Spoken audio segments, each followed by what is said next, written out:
अरे और कितनी मेहनत करनी पड़ेगी। कुछ ऐसा जुगाड़ू आइडिया सोचना पड़ेगा कि शिकार मेरे पास खुद चलकर आए।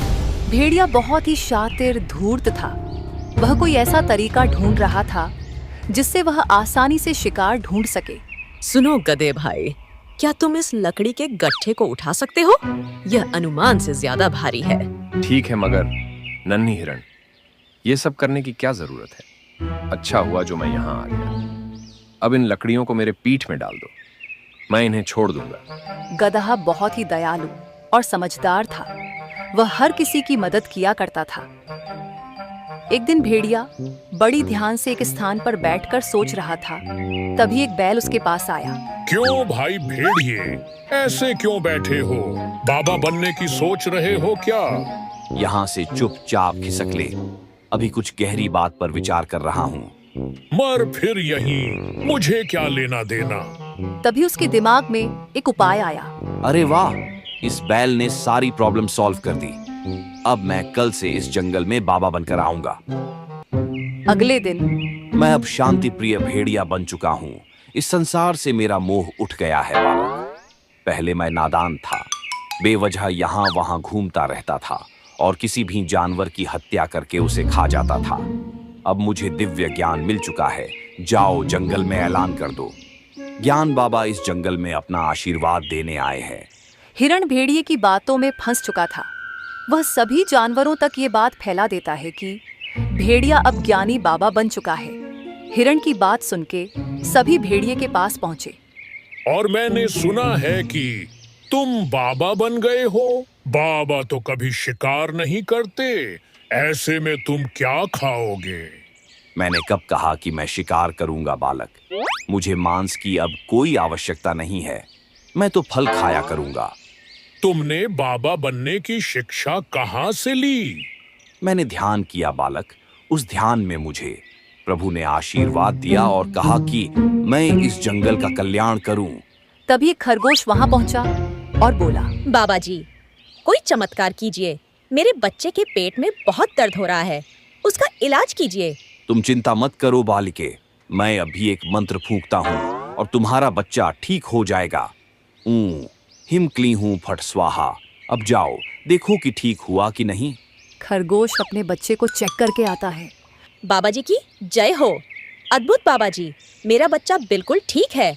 उसका दर्द छू मंत्र हो गया है। अब सभी भेड़िए की चाल में फंस चुके थे।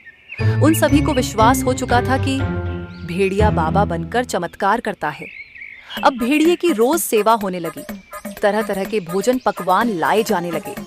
भेड़िए का दिन अच्छे से कटने लगा। मगर एक दिन रोज खाने के लिए मिलता तो जरूर है, मगर आखिर ठहरा मैं मांसाहारी जानवर, ये घास फूस कब तक खाऊंगा? वहीं दूसरी तरफ गदहा कुछ सोच रहा था। ये चमत्कार है या आंखों का धोखा? कुछ समझ नहीं आ रहा है। भला एक मांसाहारी जानवर बाबा बनकर शाकाहारी भोजन कर रहा है और सही रास्ते पर चलने राह बता रहा है। जरूर दाल में कुछ काला है। एक दिन बच्चा जाओ और ऐलान करो कि बाबा सबसे कुछ जरूरी बात करने वाले हैं। भालू की बात सुन के सभी जानवर भेड़िया के पास पहुंचे। मेरी बात ध्यान से सुनो बच्चा। मैं जब ध्यान में था तभी मुझे एक सपना आया। इस जंगल में एक रहस्यमयी शैतान हमला करने वाला है। आप सभी चौकन्ना रहिए, मैं इसका निवारण ढूंढने की कोशिश करता हूँ। सभी जानवर सतर्क हो गए थे, मगर कोई न कोई जानवर एक हफ्ते बाद गायब होने लगे थे। इन सभी घटनाओं से गदहा कुछ सोचने लगा। भेड़िए के कहने के बाद से ही ये सभी घटनाएं घट रही हैं। क्या सच में उसने यह सब देखा है या फिर कहीं उसी की चाल तो नहीं है? आज रात को जंगल में पहरा देना होगा। रात की चांदनी अब धीरे धीरे गायब होने लगी थी। जंगल खामोशी के आगोश में शमा चुका था।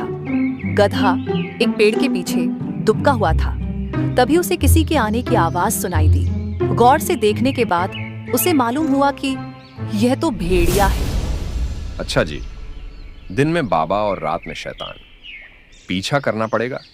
आखिर ये करता क्या है? अरे खरगोश, यहाँ क्या कर रहे हो? तुम्हें मालूम नहीं क्या आसपास शैतान घूम रहा है? इस रात के अंधेरे में मैं अपना रास्ता भूल गया हूँ बाबा जी। क्या आप मेरी मदद कर सकते हैं? अरे मेरे साथ चलो, मैं तुम्हें रास्ता बताता हूँ, मोक्ष का। और भेड़िया उसे झाड़ियों में ले गया। और उसका शिकार कर दिया। गधे ने सारी घटनाएं देख ली थी। अगले दिन बाबा जी, मेरे पति अभी तक घर नहीं पहुँचे। अपनी दिव्य शक्तियों का इस्तेमाल करके पता लगाएं कि वे कहाँ हैं। इसमें ध्यान लगाने की कोई जरूरत नहीं है। मैं बताता हूँ कि तुम्हारा पति कहाँ है। तुम्हारे कहने का मतलब क्या मतलब है? ये जो बाबा बना फिरता है, यही असली शैतान है। यही जानवरों का शिकार करता है और सभी जानवरों को झूठ बोलता है। तुम्हारे पति का शिकार भी इसी ने किया है। तुम ये क्या कह रहे हो? तुम्हें मालूम नहीं है क्या? बाबा जी सिद्ध ज्ञानी हैं। मैं सच कह रहा हूँ। इसे खरगोश का शिकार करते मैंने अपनी आंखों से देखा है। अपनी ये बकवास बंद करो। बाबा जी ने अपनी सिद्ध से छुटकी में खरगोश के बच्चे का इलाज किया है और तुम कहते हो ये ढोंगी है। सारे जानवर गधे की बात पर जरा सा भी विश्वास नहीं कर रहे थे। गधे को भी समझ आ गया कि ऐसे में उसकी दाल नहीं गलने वाली। उसने तुरंत एक तरकीब निकाली। आप सब कह रहे हैं तो मैं मान लेता हूँ कि ये मेरी आंखों का भ्रम है। मुझसे बहुत बड़ा पाप हो गया। आप सभी मुझे एक बार प्रायश्चित का मौका दें। ठीक है बालक, बाबा तुमसे नाराज नहीं है। फिर भी तुम मेरी सेवा करना चाहते हो तो इसमें तुम्हारा ही कल्याण होगा। बाबा, आज आप मेरे यहाँ भोजन करेंगे। मैं समझूंगा कि मेरे पाप थोड़े कम हो गए हैं। ठीक है बालक, हम भोजन करने आएंगे। स्वादिष्ट पकवान तैयार करके रखना।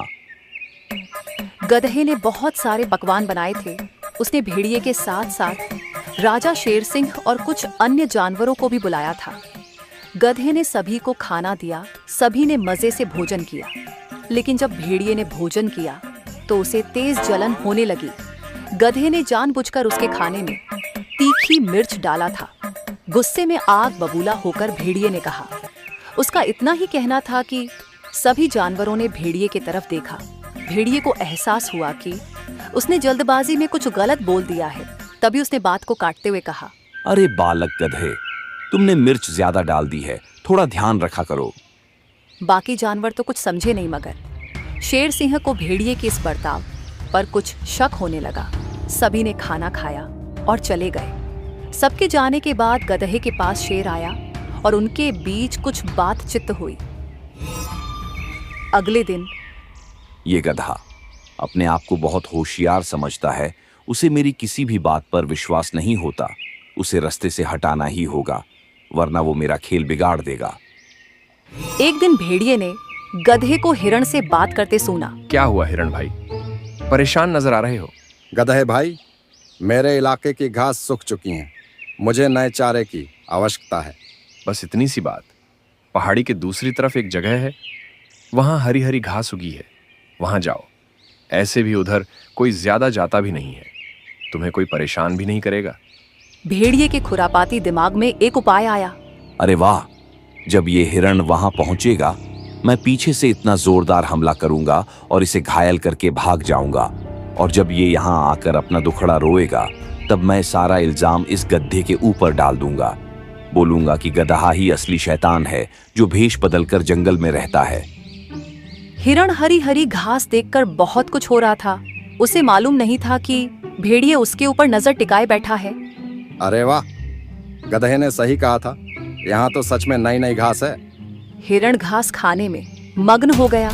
मौका पाकर भेड़िए ने हिरण पर हमला कर दिया, मगर भेड़िया कुछ और कर पाता। उसके पहले शेर सिंह, गधा और कुछ जानवर वहां आ पहुंचे। रुक जा ढोंगी, तुम्हारा खेल खत्म हुआ। छोड़ दे उसे। महाराज, आप यहाँ कैसे? आप जो समझ रहे हैं वह सब गलत है। मैं तो बस हिरण की सुरक्षा के लिए यहाँ मौजूद हूँ। अच्छा, उसकी सुरक्षा के लिए या उसे अपना निवाला बनाने के लिए? अच्छा, तुम सबको मेरे खिलाफ भड़का रहे हो गधे, ताकि तुम मेरी जगह ले सको। अरे चुप हो जा ढोंगी।